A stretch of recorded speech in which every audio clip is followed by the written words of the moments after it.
Hare Krishna, bienvenidos, soy Chitrak Das. En primer lugar, quiero agradecer a las autoridades de ISKCON Buenos Aires por generar el espacio para estos encuentros.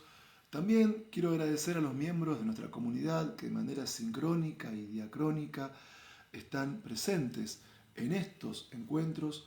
Hoy en particular vamos a estudiar el Bhagavad Gita tal como es, capítulo 9, texto 22. Pero primero vamos a cantar Jayo Radha Madhava, luego a leer el texto en sánscrito, la traducción, el significado por Srila Prabhupada, luego voy a dar mi explicación personal sobre el mismo y al final ustedes pueden dejar sus preguntas en la sección de comentarios que van a ser respondidas una vez concluida esta clase. Jaya Radha Madhava Kunja Vihari, Jai Radha Madhava Kunja Vihari, Gopijana Vallabha Giri Bardari, Gopijana Vallabha Giri Bardari, Yashodanandana Raja Janaranjana, Yashodanandana Raja Janaranjana, Jamuna Tira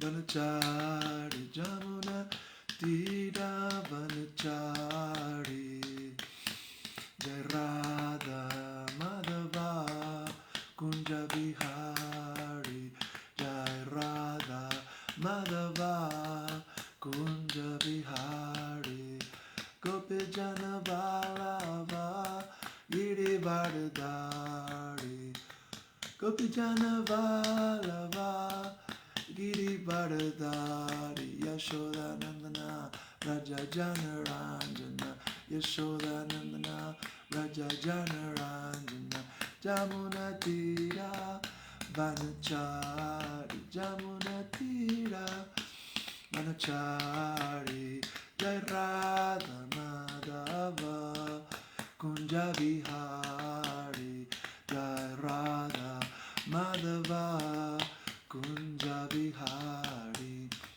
Gopijana Vallabha Giri Vardari, Gopijana Vallabha Giri Vardari, Yashodanandana Raja Janaranjana, Yashodanandana Raja Janaranjana, Jamuna Tira Vanachari, Jamuna Tira Vanachari, Jaya Radha Madhava Kunja Vihari, Jai Radha Madhava Kunja Vihari, Gopijana Vallabha Giri Vardari, Gopijana Vallabha Giri Vardari, Yashodanandana Raja Janaranjana, Yashodanandana Raja Janaranjana, Jamuna Tira Vanachari, Jamuna Tira Vanachari, Jaya Radha Madhava Kunja Vihari, Jai Radha Madhava Kunja Vihari, Jai Shishi Radha Madhava Ki Jai. Om Namo Bhagavate Vasudevaya, Om Namo Bhagavate Vasudevaya, Om Namo Bhagavate Vasudevaya. Anyais Chintayanto Mam Ye Jana Paryupasate Tejam Nitya Viyuktanam Yogakshema Bhahamyaham. Ananyas Chintayanto Mam Ye Jana Paryupasate Tesham Nitya Viyuktanam Yogakshema Bhahamyaham. Ananyas Chintayanto Mam Ye Jana Paryupasate Tesham Nitya Viyuktanam Yogakshemam Bahamyaham. Traducción. Pero para aquellos que siempre me adoran con una devoción exclusiva, meditando en mi forma trascendental, yo les llevo lo que les falta y les preservo lo que tienen. Significado, por su divina gracia, hace Bhaktivedanta Swami Prabhupada. Aquel que es incapaz de vivir por un momento sin conciencia de Krishna, no puede sino pensar en Krishna las 24 horas del día, ocupado en el servicio devocional, por medio del proceso de oír, cantar, recordar, ofrecer oraciones, adorar, servir a los pies del loto del Señor, prestar otros servicios, hacer amistad y entregarse por entero al Señor. Todas estas actividades son auspiciosas y están llenas de potencias espirituales, las cuales hacen que el devoto sea perfecto en lo referente a la autorrealización, de modo que su único deseo sea el de conseguir la compañía de la Suprema Personalidad de Dios. Es indudable que esa clase de devoto llega al Señor sin dificultad. Eso se denomina yoga. Por la misericordia del Señor, ese devoto nunca regresa a esta condición material de la vida. La palabra kshema se refiere a la misericordiosa protección del Señor. El Señor ayuda al devoto a adquirir conciencia de Krishna mediante el yoga. Y cuando el devoto se vuelve plenamente consciente de Krishna, el Señor lo protege de caer en una desoladora vida condicionada. Ananyas chintayanto mam yejana paryupasate tesham nitya viyuktanam yogaksheman bahamyaham. Pero aquellos que siempre me adoran con una devoción exclusiva, meditando en mi forma trascendental, yo les llevo lo que les falta y les preservo lo que tienen. Om Gyana Timirandasya Gyananjana Shalakaya Chakshurumilitam Yena Tasmai Sri Gurave Namaha. Jai Sri Krishna Chaitanya Prabhu Nityananda Shri Advaita Gadadhar Shri Vasadi Gaura Bhakta Vrindam. Hare Krishna Krishna Krishna Hare Hare Hare Rama Rama Rama Hare Hare. Vanchakalpa Tarubhyas Cha Kripa Sindhuvya Eva Cha Patitanam Pavanebhyo Vaishnavebhyo Namo Namaha. Hoy estamos leyendo el Bhagavad Gita tal como es, capítulo 9, texto 22. Y técnicamente, el Bhagavad Gita es la esencia de todo el conocimiento védico. Hace miles de años atrás se produjo en India un importante hecho histórico y un importantísimo hecho en el plano espiritual, ya que por aquel entonces fueron compilados los Vedas. La palabra sánscrita Veda significa conocimiento. Y si nosotros analizamos lo que en la India antigua se entiende por Veda, podemos ver que existen muchísimos textos que integran la totalidad del conocimiento védico. Pero de todos ellos, el Bhagavad Gita es su esencia.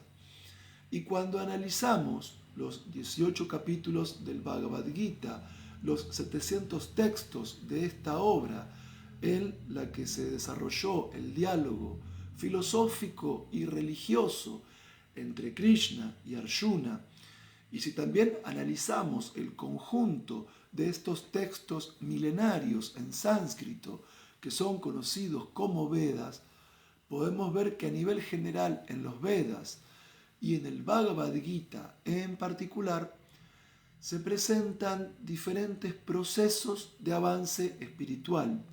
Quiero decir con esto que en los Vedas en general y en el Bhagavad Gita en particular, nos encontramos con una cantidad muy amplia de todo tipo de conocimiento filosófico, de todo tipo de conocimiento espiritual, de todo tipo de conocimiento ético, de todo tipo de conocimiento político, económico y religioso, con todo tipo de conocimiento artístico, porque técnicamente los Vedas son la base del conocimiento de la antigua civilización de la India, conocida como civilización védica. Y en esa civilización védica encontramos una cultura milenaria, rica, amplia, en todo tipo de conocimiento filosófico, científico, artístico, político, económico, social, tanto conocimiento físico como conocimiento metafísico. Y entre toda esa variedad de conocimiento que hay en la antigua cultura védica, que se asienta teóricamente sobre los antiguos textos védicos y su esencia, que es el Bhagavad Gita, nos encontramos con todo ese conocimiento, con algo que es central, con algo que es fundamental, con algo que es esencial. Porque tanto en el Bhagavad Gita en particular como en los Vedas en general, además de toda la información que acabo de mencionar, que cubre dimensiones muy amplias de todo tipo de conocimientos, tanto conocimiento espiritual como conocimiento material, lo esencial de todo ello, lo central de todo ello, tanto en el Gita como en los Vedas, son específicamente hablando, son filosóficamente hablando, los procesos de yoga que permiten a todos y cada uno de nosotros practicar el avance espiritual. Entonces, aunque en los Vedas y en el Bhagavad Gita encontramos todo tipo de información que sirve como base para el desarrollo de una civilización culturalmente rica, compleja, que es la civilización védica, de todo ese conocimiento y de toda esa información, lo más vital, lo esencial, son los procesos de yoga que permiten a cada uno de nosotros, según nuestro nivel de conciencia y según nuestro guna y karma y según nuestra naturaleza psicofísica condicionada en este mundo material, estos procesos son lo fundamental porque establecen métodos y vías para que concretamente cada uno de nosotros en nuestra respectiva plataforma podamos practicar de manera natural y de manera progresiva el avance espiritual. Y digo esto porque es muy vasta, porque es muy amplia la información que podemos encontrar en los Vedas. En sentido filosófico, en sentido político, en sentido económico, en sentido social, cultural, en sentido ético, en sentido artístico, en sentido lingüístico, en sentido psicológico. Entonces, uno al estudiar los Vedas, si no tiene la guía correcta, puede entrar en una especie de laberinto en el que no hay salida.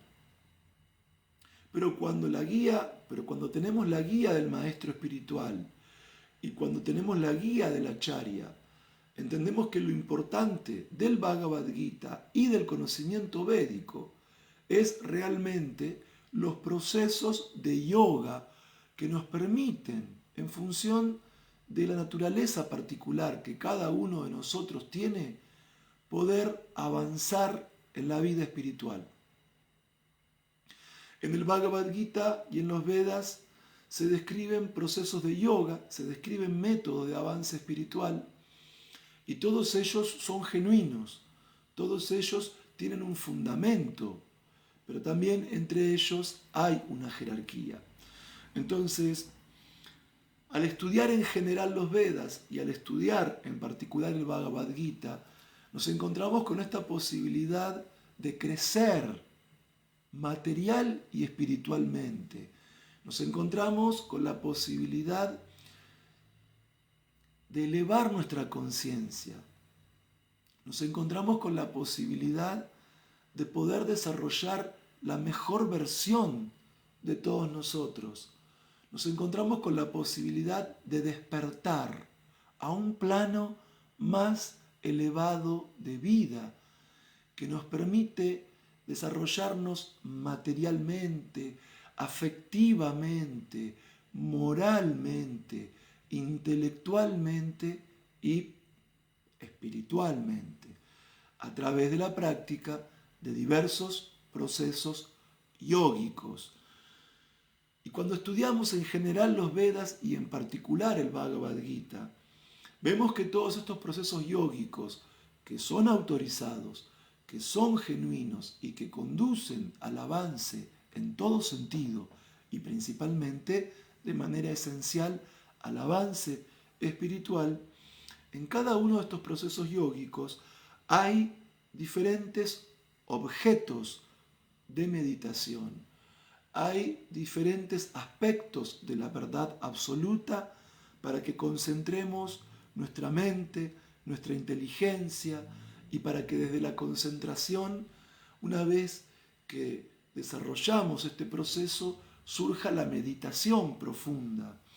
Y vemos también, al estudiar el Bhagavad Gita en particular y los Vedas en general, que nos encontramos con estos diversos procesos de yoga donde se establece la posibilidad de concentrarnos en diferentes objetos de meditación, en diferentes aspectos de la verdad absoluta, y también nos encontramos en este conocimiento de los distintos procesos de yoga con diferentes métodos de avance espiritual que en general, más allá de todas sus diferencias, los diferentes procesos yógicos que nos brinda el conocimiento védico tienen siempre dos características fundamentales. Número uno, el control de la mente y el control de los sentidos. Y número dos, la vinculación del ser individual, del alma espiritual, con alguno de los aspectos de la verdad absoluta. Pero además, estudiando en general el conocimiento védico y en particular el Bhagavad Gita, encontramos diferentes procesos de yoga que se adaptan a nuestras diferentes capacidades psicofísicas, donde hay tres puntos principales. Como dije previamente, número uno, hay diferentes objetos de meditación. Número dos, hay diferentes métodos de avance. Y número tres, cada uno de estos procesos nos ofrece el beneficio de alcanzar diferentes resultados. En el texto de hoy, Bhagavad Gita capítulo 9, texto 22, se está haciendo especial énfasis en este texto, que es la esencia del conocimiento védico. Se está haciendo énfasis en la importancia de un proceso yógico en particular, que es el Bhakti Yoga en su estado puro. Pero cuando leemos los textos anteriores, encontramos un contexto para entender el shloka de hoy, porque evidentemente en la traducción del verso en sánscrito vemos que Krishna está dándole continuidad a un tema previo. Entonces, no podemos entender aisladamente el shloka del capítulo 9, texto 22, si no hacemos referencia como mínimo a algunos shlokas anteriores. Es decir, tenemos que crear un marco de comprensión para captar la semántica correcta del texto de la clase del día de hoy. Entonces, en los versos anteriores al 22 del capítulo 9, Krishna está haciendo referencia a un proceso de avance espiritual que está 100% relacionado con los 4 Vedas, que está 100% relacionado con lo que técnicamente se denomina en sánscrito el proceso de Karma Kanda. Tal vez para nosotros como occidentales, este tipo de método de avance espiritual en la actualidad no nos resulte muy conocido, no nos resulte nada familiar. Pero el proceso de Karma Kanda es un proceso auténtico de avance espiritual que está sumamente relacionado con textos como el Rig Veda, en el cual se presentan distintos himnos, dirigidos a diferentes semidioses del panteón hindú. Y recordemos que técnicamente en la antigua cultura de la India existían 30 millones de semidioses. Y a muchos de esos semidioses principales encontramos poemas, encontramos shlokas, encontramos versos para su glorificación en el Rig Veda, versos que eran necesarios para ser cantados en la ejecución de los sacrificios védicos. Porque en la antigua civilización de India, la práctica del yagya, la práctica del sacrificio, era esencial para el avance espiritual. Tanto es así que en el propio Bhagavad Gita, tal como es, Krishna dice, sin yagya, sin sacrificio, no hay felicidad. Y de hecho, uno de los 6 sistemas ortodoxos de filosofía de la India, técnicamente uno de los sistemas ashtikas, es decir, la filosofía mimamsa, que encontramos expresada principalmente en el Mimamsa Sutra de Jaimini, da todo el aparato de fundamentación conceptual y filosófica a esta práctica de avance espiritual conocida como Karma Kanda, que tiene como práctica central la ejecución de sacrificios de fuego, la ejecución de yagyas. Y en estos sacrificios de fuego, los brahmanas adoraban a los diversos semidioses del panteón hindú. Estos sacrificios de fuego, en el contexto de la antigua cultura védica, le permitían al ser humano obtener beneficios materiales en esta vida y le permitían al ser humano obtener beneficios materiales en existencias futuras. Y específicamente, cuando estos sacrificios estaban bien ejecutados, permitían a los seres humanos que ejecutaban yagya al momento de la muerte, por haber acumulado actividades piadosas, también denominadas sukriti, permitía al ejecutor del sacrificio poder elevarse a la morada de los respectivos semidioses que adoraban con sus sacrificios concretos y específicos. Obviamente, los semidioses no son eternos, obviamente los semidioses viven en moradas celestiales que son superiores a las moradas humanas, pero aún así también son materiales, y el adorador de los semidioses, por haber ejecutado sacrificios, podía disfrutar por miles de años del resultado de sus actividades piadosas en los planetas celestiales. Pero técnicamente, al disfrutar de ese karma piadoso, ese karma comienza a reducirse. Ese buen karma material comienza a agotarse.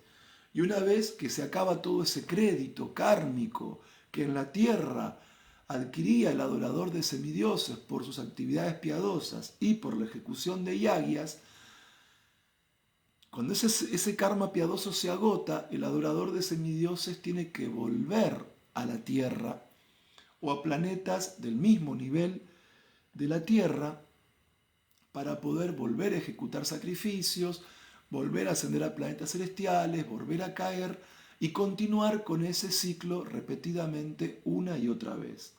Ahora, el punto es que si bien este proceso de Karma Kanda, que se menciona en los Vedas, la adoración de semidioses también se mencionan en el capítulo 3 del Bhagavad Gita, conocido como Karma Yoga.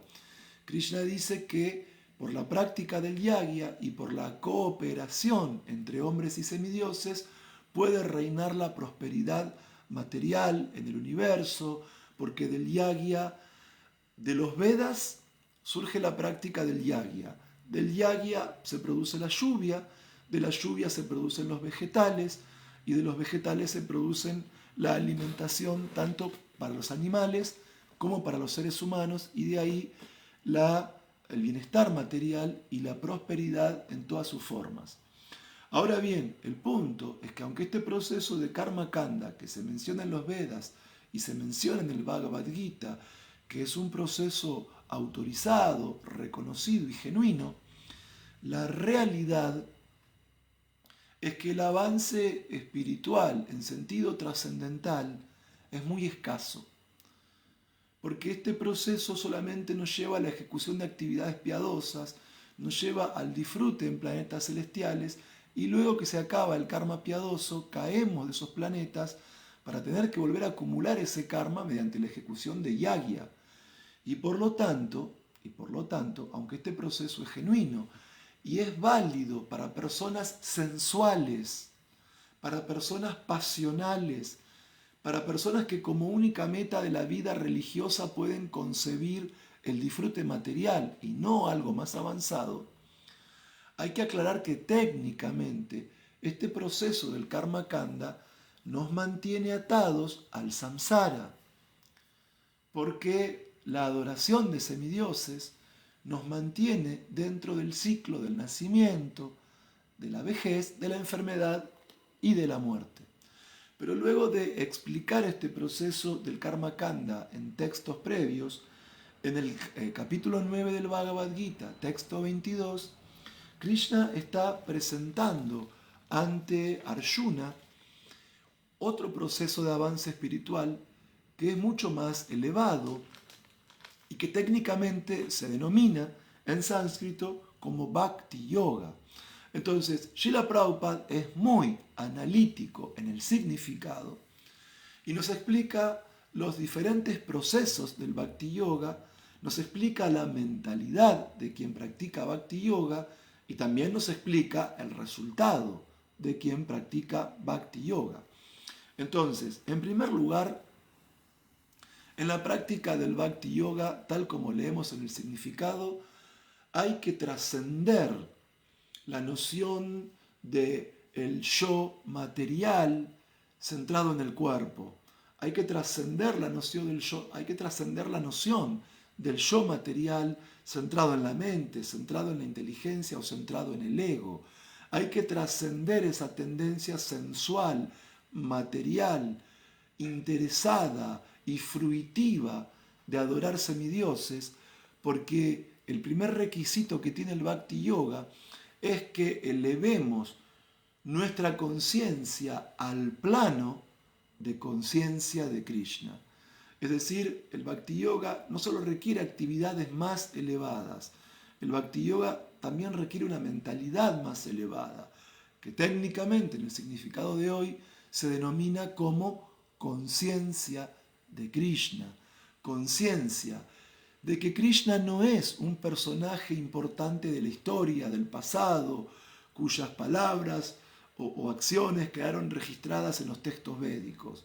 No, Krishna no es un personaje literario o histórico del pasado. Krishna no es tampoco un semidios más del panteón hindú, de esos 30 millones de semidioses que se creía en la antigua India. Krishna tampoco es una manifestación temporal del Brahman impersonal y tampoco Krishna es un avatar de Vishnu. Tener conciencia de Krishna, tal como se explica en el texto de hoy, que es el requisito fundamental en la práctica del Bhakti Yoga, es entender que Krishna es el Brahman supremo, que Krishna es la suprema personalidad de Dios, que Krishna es el origen de los mundos materiales y espirituales, la causa de todas las causas, la causa de todo lo que existe y que es adorado por grandes Vaishnavas, por grandes brahmanas, por grandes sabios y por grandes semidioses, y que no hay nadie ni superior ni igual a Krishna, y que ocupando Krishna la posición absoluta de suprema personalidad de Dios, todos los semidioses, todas sus energías y todo el resto de los seres están subordinados a él. No hay ningún semidios que sea ni superior ni igual a Krishna. Krishna es el supremo y los semidioses dependen completamente de él. Entonces, la práctica del Bhakti Yoga no es solamente una actividad física del cuerpo, es una actividad mental que requiere una conciencia concreta que en el significado de hoy se describe como conciencia de Krishna. En la práctica del Bhakti Yoga nos encontramos también con dos pilares fundamentales. Un conocimiento filosófico muy profundo y una actitud de devoción pura. Es decir, los dos pilares de la práctica del Bhakti Yoga es el entendimiento filosófico profundo acerca de la naturaleza del ser individual, acerca de la naturaleza del ser supremo y acerca del método que nos permite restablecer nuestra conexión eterna y amorosa con la divinidad, que nos permite restablecer nuestra relación eterna y amorosa con Krishna.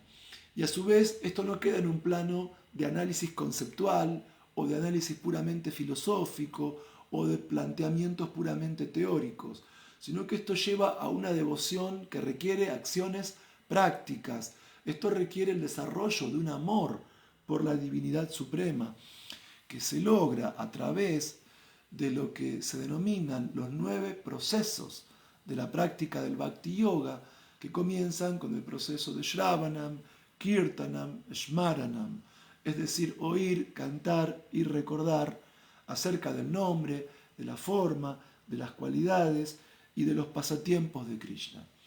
Un Vaishnava puro no pierde el tiempo en buscar beneficios materiales. Un Vaishnava puro no hace sacrificios védicos para adorar semidioses buscando elevarse a planetas celestiales. Un Vaishnava verdaderamente puro ocupa la mayor cantidad de las horas del día con conciencia de Krishna, con conocimiento y con devoción en la práctica de los 9 procesos que integran el proceso del Bhakti Yoga, y específicamente en todo lo que hace un Vaishnava, en sus deberes espirituales en la práctica del yoga y en el cumplimiento de sus deberes prescritos. Siempre recuerda a Krishna. El Vaishnava puro no desperdicia el tiempo con actividades materiales, porque sabe que toda actividad material es reactiva, toda actividad material trae placer y con el placer el dolor, toda actividad material trae victoria, pero con la victoria la derrota, toda actividad material, incluso la adoración de semidioses, nos mantiene en la dualidad del ciclo del nacimiento y la muerte. Pero el Vaishnava puro, con conciencia de Krishna, con conocimiento y con devoción, practica la mayor parte de las horas del día y ocupa todo su tiempo en Shravanam, Kirtanam, Smaranam y los demás procesos del Bhakti con la mente y con la inteligencia y con el amor absorto en Krishna. Y de este modo, mientras que el adorador de semidioses, una vez que se agota el resultado de sus actividades piadosas, tiene que volver a caer a la tierra y queda atado a la repetición del nacimiento, la enfermedad, la vejez y la muerte, el practicante de Bhakti Yoga, aquel que tiene plena conciencia de Krishna y que absorbe la mente, la inteligencia y sus actividades en Krishna, se libera del ciclo del nacimiento y la muerte. Se libera por su propio esfuerzo, por su propio sadhana, por su propio seva, pero también se libera centralmente por la misericordia de Krishna. El texto de hoy está afirmando que Krishna nos preserva nuestro avance espiritual. Si nosotros en esta vida actual, con conciencia de Krishna, con conocimiento y con devoción, practicamos los 9 procesos del servicio devocional, constantemente recordando a Krishna, con la mente y la inteligencia en Krishna, si en esta vida no podemos alcanzar la liberación, no podemos salir del ciclo del nacimiento y muerte, en nuestra próxima vida Krishna nos protege, Krishna preserva nuestro avance espiritual. Si en esta vida avanzamos en un 50%, en nuestra próxima vida vamos a seguir avanzando en la práctica del Bhakti Yoga a partir del 51%. Y si dando nuestro mejor esfuerzo, vida tras vida, no logramos aún así la liberación, No solo que el Bhakti Yoga puede continuar existencia tras existencia, avanzando en etapas cada vez más y más progresivas, sino que si en la práctica estricta del Bhakti Yoga damos nuestro mejor esfuerzo, no solo que avanzamos vida tras vida, sino que además Krishna, junto al hecho de preservar lo que tenemos, finalmente Él nos ofrece lo que nos falta. Y finalmente Krishna mismo, como afirma en el capítulo 12 del Bhagavad Gita, libera a su devoto de este océano de la existencia material. Entonces, lo fundamental de lo que vimos hoy es que en los Vedas, en general, y en el Bhagavad Gita en particular, se describen muchos procesos de avance espiritual. Cada uno de estos procesos nos conecta con algún aspecto particular de la verdad absoluta. Cada uno de estos procesos tiene diferentes métodos de avance espiritual y también cada uno de estos procesos nos ofrece de manera concreta ciertos resultados específicos. Como vimos previamente, la adoración de semidioses es un proceso auténtico, se menciona en los Vedas, se menciona en el Bhagavad Gita, pero es para personas apegadas al cuerpo material, es para personas apegadas al disfrute material, es para personas que no tienen todavía un conocimiento filosófico perfecto. Y como vimos, el resultado de la adoración de semidioses en forma de elevación a planetas celestiales donde se disfruta de placeres materiales superiores es transitorio, es relativo, es temporal y nos mantiene atados al ciclo del nacimiento y la muerte. Pero a diferencia de esto, en la práctica del Bhakti Yoga, cuando hay conciencia de Krishna, cuando hay conocimiento, cuando hay devoción, cuando el conocimiento no queda en el plano teórico y la devoción práctica se expresa en el oír, en el cantar, en el recordar y en los demás procesos de yoga con la mente y con la inteligencia absortas en Krishna, el resultado es que nuestra conciencia se eleva. El resultado es que encontramos una serenidad que es muy difícil de alcanzar en este mundo material, en el que siempre la persona con conciencia material tiene agitada la mente con diferentes lamentaciones, con diferentes ansiedades. Cuando uno practica Bhakti Yoga de manera disciplinada y metódica, uno trasciende la lamentación y la ansiedad del mundo material. Uno encuentra una serenidad espiritual sumamente profunda. Uno en la práctica del Bhakti Yoga, a través del sadhana y a través del seva, en la práctica, en esta misma vida, en nuestro tiempo presente, uno siente una sensación profunda de satisfacción que ninguna actividad material puede dar. Al practicar Bhakti Yoga, uno experimenta una sensación de alegría, de una alegría que proviene del ser.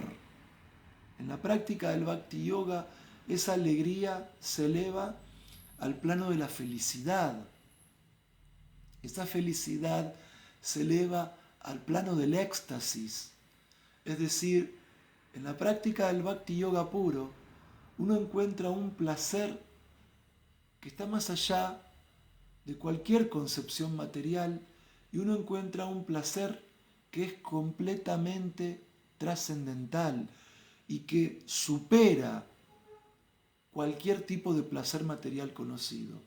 Una gotita del éxtasis que proviene de la práctica del Bhakti Yoga puro, cuando hay conocimiento filosófico y devoción trascendental, una gotita de ese éxtasis del Bhakti supera millones y millones de océanos de placeres materiales. Entonces, es muy importante que en nuestra vida espiritual podamos comprender la esencia del Bhagavad Gita, que tiene que ver con la descripción filosófica de diferentes procesos de yoga, y que dentro de esos procesos de yoga, que todos son auténticos y todos son relevantes, podamos entender que hay un orden jerárquico en el cual el Bhakti Yoga es el más elevado de todos, y que con conocimiento y devoción, a través de la práctica del Bhakti, podamos encontrar en esta vida felicidad pura, felicidad trascendental. Que a través de la práctica del Bhakti Yoga podamos liberarnos del ciclo continuo del nacimiento, la enfermedad, la vejez y la muerte. Que a través de la práctica del Bhakti Yoga podamos alcanzar el mundo espiritual y específicamente revivir nuestro amor puro por Krishna, que es la base de la felicidad más elevada de todas. Así que Hare Krishna, muchas gracias, todas las glorias a los devotos reunidos. Saludos para Jorge Elías Rivera, para Kama Gayatri, para Unmada Vidyanidhi, para Eloy Arcos, para Lucena Ducos, para Hari Murari, para Claudia Méndez, María Rosenthal, María Luz Resk. No estoy viendo en la sección de comentarios ninguna pregunta, son todos saludos. Así que bueno, esto es todo por hoy. Hare Krishna, Aum Tat Sat.